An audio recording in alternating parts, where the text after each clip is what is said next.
Hey guys, what's going on? It's me, Paterson, and welcome back to a new video. Today I am bringing back the logo critiques that you guys have been waiting for such a long time. If you don't know, this is the channel where I talk about design, lettering, logo design, anything creative really. So if you want more, please press that red subscribe button down below. Okay, so the first one is from Tommy Henriksen, and you might be wondering why I chose this one or how I choose the logo critiques. Well, I basically choose them on what I can say about them. There's a lot I can say about it, I'm going to say it, and I'm using people who have got work that is up to the standard where I could critique them properly. So Tommy Henriksen says, hey, I'm designing a logo for a friend. The company is about upcycling, and I wanted the logo to be new, fresh, and the arrow coming up from the ground is supposed to showcase that. Anyway, have a nice day. Thank you, Tommy. Let's have a look. So this one is Upcycle. The thing that I love most about this is the arrow here on the grey side here. I like how you've shown depth within the arrow in a very easy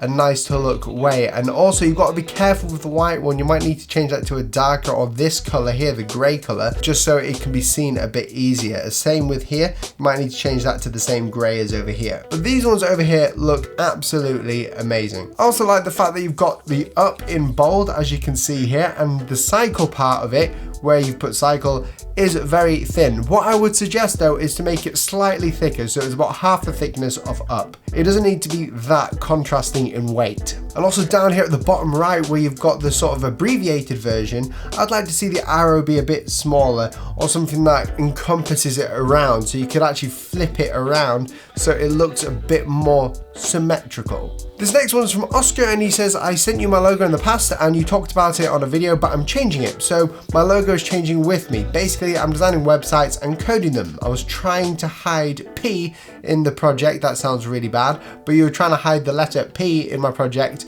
Have a nice day.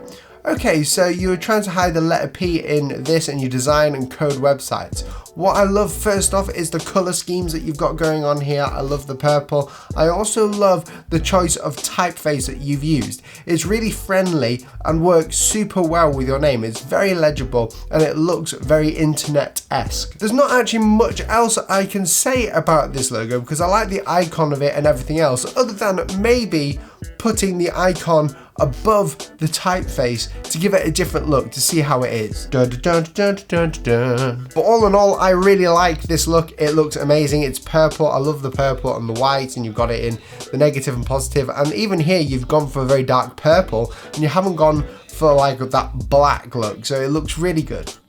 This next one is from Angel Cruz, and it says, I'm a graphic designer. This is my logo that represents the initials of my name, AC in lowercase serif font, or AE.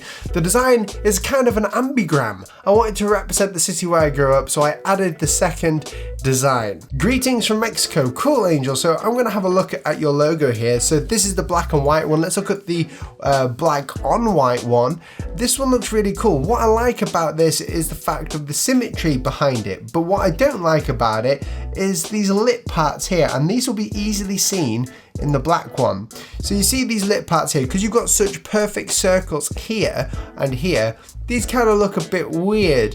What I would suggest to do is make these into perfect circles with lips on them if you want to have that lip there. You can see here how you've actually done it in the illustrative picture that you've shown me. You've got a lot of artboards there, which is always good because when you're a designer, it's always important to have all these separations in your work so you can see the process of where you're going and you can show other people and make it easier for them to see.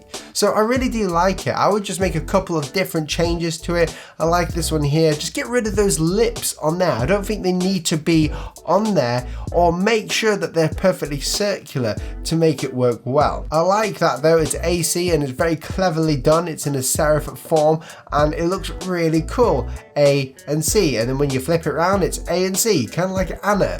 That's what an ambigram means, if anyone doesn't know what an ambigram is. This next one is from Keaton Singhara. I think that's how you say your name. Anyway, he says, hi, well, I'm Kerry. I want you to critique my logo for a music production company. Okay, so here we go. What I first really like about this logo is the center part here. What I don't like is the outside parts. So I don't like the fact that music's there at the top, and I don't like productions there at the bottom or the circle around it. I don't think you need them. With logo design, it's not about what you can add, it's about what you can take away. So I would take away this circle part here. And if you're wondering how I do these critiques, and you can do them with other people as well, is I always think to myself, what can I take away from this to make it better? Not what could I add. It's about what you can take away and refine. I think the center part of the logo looks really good, but I don't think you need to do much with that aside from changing the tracking and kerning on the J to the O, the G to the A, and then making sure that looks correct. Because sometimes what happens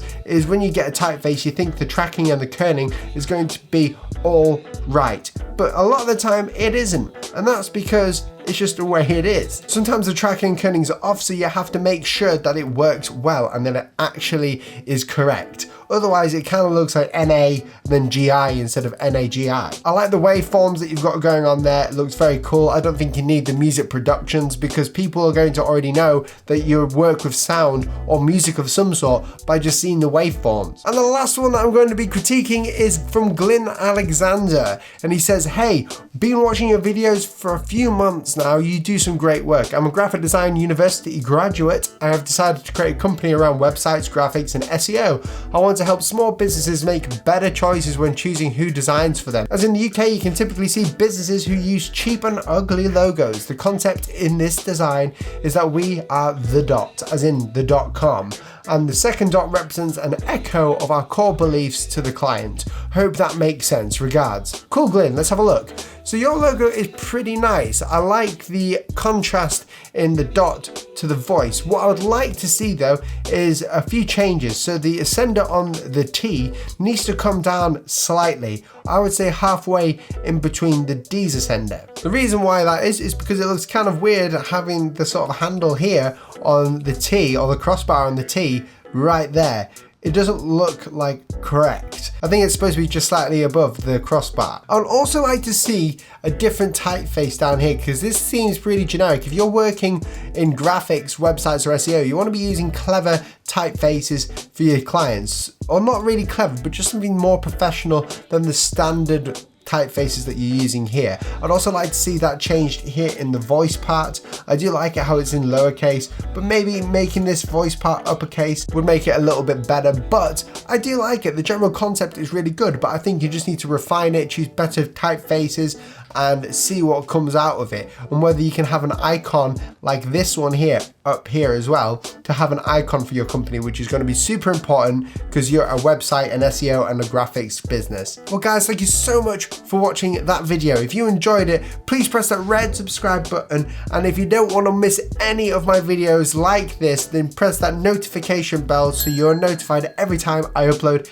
a new video. And if you want to send in your logos to be critiqued or your hand lettering artwork, then I'm going to leave the email down in the description below. Note this though, if you do not send me the Illustrator file, I will not be critiquing your logo. I'm starting this from the next critique because I want to be able to show you on your work what I would do better, and it doesn't take long to upload an Illustrator file. And I just want to give a huge shout out to Dev Mountain for sponsoring this video. Dev Mountain is a 12-week UX design course intended to get you a job in the industry. For more information of how they can help you and what they do and what they're all about, please click that link down below in the description. Thank you for watching this video. You are all legends, and I'm going to see you in the next one. See you soon. Goodbye.